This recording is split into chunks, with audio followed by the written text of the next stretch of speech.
Assalamualaikum warahmatullahi wabarakatuh. Perkenalkan, nama saya Muhammad Ramdan. Saya dari kelas H2 NPM 10 12 0892. Saya di sini untuk mengerjakan UTS manajemen perusahaan.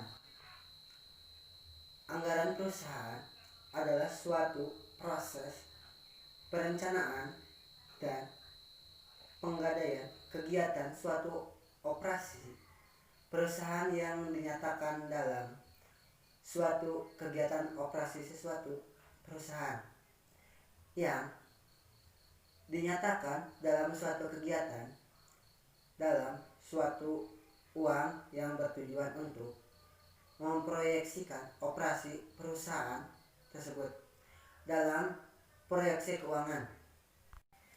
Tujuan perusahaan anggaran bagi perusahaan.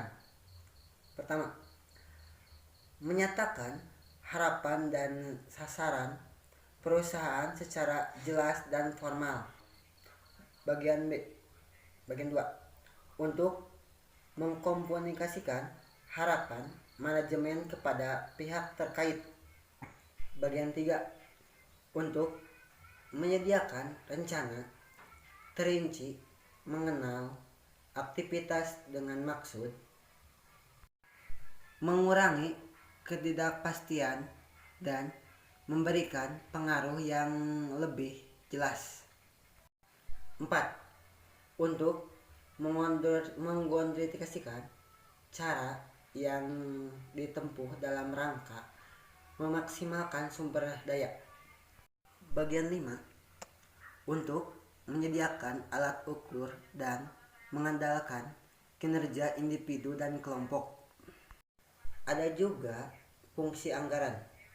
Pertama, planning ataupun bisa disebut perencanaan.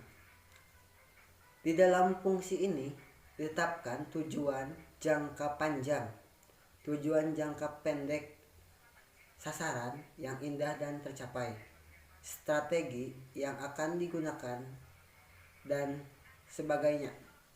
Dalam fungsi ini berkaitan dengan segala sesuatu yang ingin dihasilkan dan dicapai perusahaan di masa mendatang, termasuk di dalamnya menetapkan produk yang akan dihasilkan, bagaimana menghasilkannya, sumber daya yang dibutuhkan untuk menghasilkan produk tersebut, bagaimana memasarkan produk tersebut, dan sebagainya.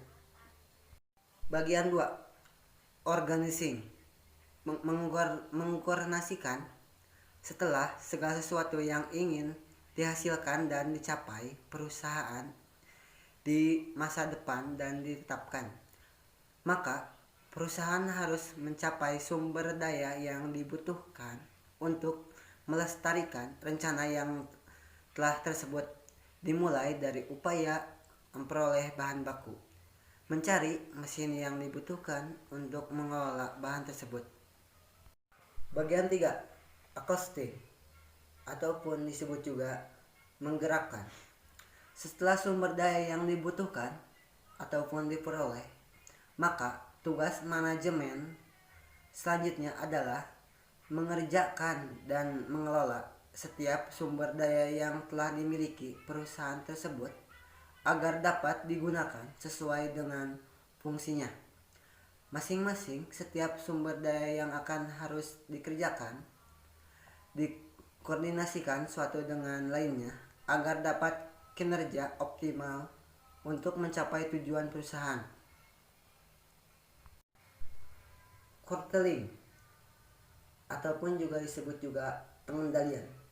Setelah sumber dan daya yang dibutuhkan perusahaan diperoleh dan diarahkan untuk bekerja sesuai dengan fungsi masing-masing, maka langkah berikutnya adalah memastikan bahwa setiap sumber daya tersebut adalah bekerja sesuai dengan rencana yang diperolehnya. Misal pun bekerja sesuai dengan rencana yang telah dibuat perusahaan untuk menjamin bahwa tujuan perusahaan secara umum dapat dicapai. 1. Order atau top down. Dalam metode ini, anggaran disuruh dan ditetapkan sendiri oleh pimpinan dan anggaran ini dilaksanakan oleh bahwa tanpa adanya ketertiban, bahwa adanya penyuluhan.